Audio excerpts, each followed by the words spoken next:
শুধু আগামী নির্বাচনের জন্যই মত বিনিময়।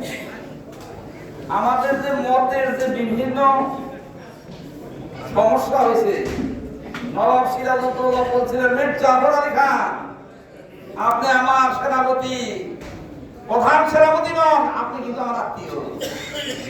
শাহজাহান আলী মন্ডল নির্বাচন করে এই অ্যাসোসিয়েশনকে প্রতিষ্ঠিত করে বৃহত্তর ময়মনসিংহের লোকজনকে ভালো বাঁচতে বাঁচতে অনেক লোকের লাইসেন্সের সমস্যার সমাধান করে বিভিন্ন লোকের লাইসেন্স করে দিয়ে ভোটার করে সে নেতা হতে চায়, নেতা হয়েছে, সম্মানিত হয়েছে।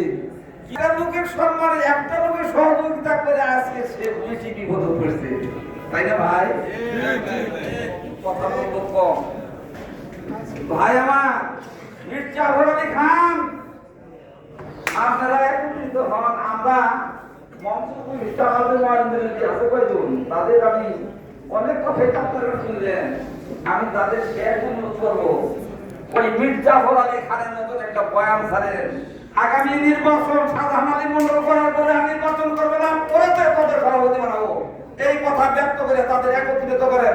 যে কয়েকজন লোক আমাদের বৃহত্তর ময়মনসিংহে ভাঙন করেছে, বিভিন্ন সৃষ্টি করেছে, তাদের লিস্ট করে তাদের নিয়ে একটা সংগঠনের মাধ্যমে একটা কাজ করেন। আমরা বৃহত্তর ময়মনসিংহ এক হতে চাই।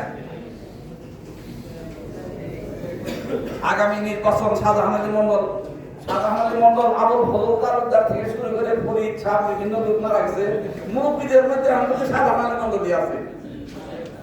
যাই হোক, আগামী নির্বাচন যেটা 2026 পর্যন্ত সভাপতিত্ব করার জন্য সর্বসম্মতিক্রমে সবার মত ঐক্যময় এক হয়ে ওকে এবার একটা সভাপতি করে দেন, পরবর্তীতে যেন নির্বাচন না করে, এই আশা ব্যক্ত করি আমি এই সবাইকে মাঠে এই কথাটা শুনে তাদের একত্রিত করার জন্য আশা ব্যক্ত করি আমার বক্তব্য শেষ করছি।